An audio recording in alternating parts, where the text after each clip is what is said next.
నేనేమంటానంటే ఇప్పటికైనా సమగ్రమైన విచారణ ఒకటి జరపాల్సిన అవసరం ఉంది. మొత్తం మన విమానయాన పద్ధతుల మీద.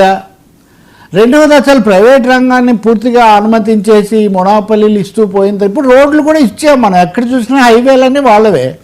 ఒక హైవేలో ఒక ప్రైవేట్ కంపెనీ డిఫరెంట్ నిర్ణయం తీసుకుంటే ఇది ఆకాశంలో కాబట్టి తక్కువ మంది ప్రయాణిస్తారు కాబట్టి సరిపోయింది.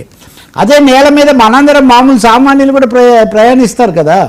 కాబట్టి వాహనాలు రాకపోకలు వాటికి సంబంధించిన అంశాలు మనం చూస్తుంటాం అప్పుడప్పుడు. ఇది టోల్ గేట్ దగ్గర ఎలాంటిది జరిగింది, లేకపోతే మధ్యలో ఎలాంటి బ్రేక్ వచ్చింది.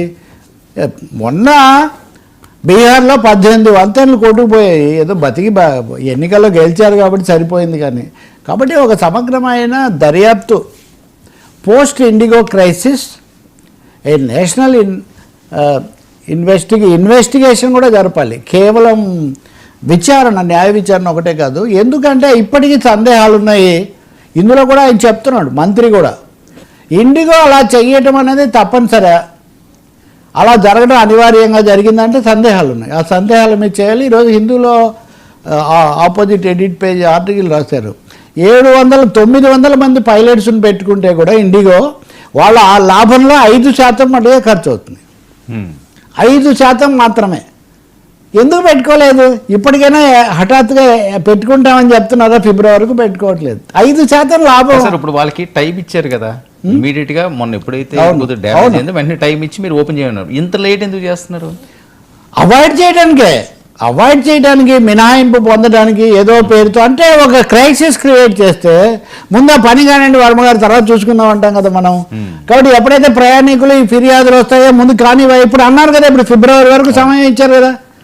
అంటే కనీసం 3 నెలల్లో వాళ్ళకి 4 డబ్బులు మిగులుతాయి కదా, ఇతరుల మీద అడ్వాంటేజ్ వస్తుంది కదా. సో ఇప్పుడు నిజంగా ఇది కుట్ర, ఇంకా సందేహమే లేదు. ఇది వ్యూహాత్మకంగా, ఉద్దేశపూర్వకంగా తెలిసి చేసింది. అంతేకాకుండా ఎక్కువ ఛార్జీలు పెట్టి తీసుకున్నారు కదా రద్దు చేయమంటే.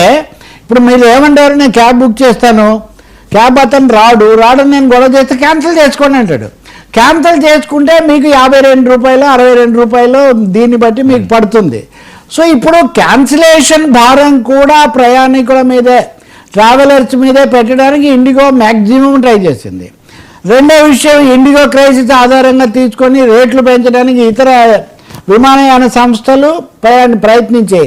కాబట్టి నో ఫాల్ట్ ఆఫ్ దెమ్, వాళ్ళు తప్పేమీ లేకపోయినా కానీ ప్రయాణికులు చాలా ఘోరంగా కష్టాల పాలయ్యారు. ఇందులో మరి ఎన్ని రకాల వాళ్ళు ఉంటారు, జబ్బుల వాళ్ళు ఉంటారు, శుభకార్యాలు పెట్టుకున్న వాళ్ళు, ఉద్యోగాల్లో చేరాల్సిన వాళ్ళు, లేకపోతే ఎన్ని గొంతు మీద ఉన్న వాళ్ళు ఎంతమంది ఉంటారండి. బహుశా భారతదేశంలో కనీసం ఒక 1/3 of the passengers regular travellers కాదు. వాళ్ళు ఏదో పెద్ద పని ఉంటేనే విమానంలో పోతారు, లేకపోతే రైలు ఎక్కి పడుకొని పోదాము లేదా ఏదో ఆలోచన చేస్తారు. అందుకని ఇది ఒక పెద్ద ఒక హ్యూమన్ క్రైసిస్ క్రియేట్ అయింది. మోదీ చెప్పింది కూడా సరిపోదు, ఒక సమగ్రమైన ఇది జరపాలి. ఎలాగో పార్లమెంట్, నేను అనుకుంటాను పార్లమెంట్లో ప్రతిపక్షాలు ఈ అంశాన్ని మళ్ళీ తప్పకుండా లేవనెత్తుతాయి. అయితే రామ్మోహన్ నాయుడు సేఫ్ అనే మటుకు నేను అనుకుంటున్నాను. అంటే ఫ్లయింగ్ కలర్స్తో వచ్చాడని మనం చెప్పలేం కానీ, బట్ హీజ్ ఎలాగో బయటపడ్డారు మొత్తానికి సంక్షోభం నుంచి. నిన్న జోక్యం చేసుకోవడం మంచిదైంది, నిన్న ఆయన ప్రకటన చేయటం ఇవన్నీ కూడా మంచిదైంది. ఈ క్రమంలో వాళ్ళ పార్టీ అయితే బహిరంగంగా వచ్చి ఏమీ ఆయన బలపరిచి అటువంటివి చేయకపోవటం, మిగతా ఎన్డీఏ భాగస్వాములు ఎవరు, ఈవెన్ ఇంక్లూడింగ్ జనసేన అని కూడా ఎవరేం మాట్లాడలేదు. మరి ఎందుకు తెలీదు. సరే.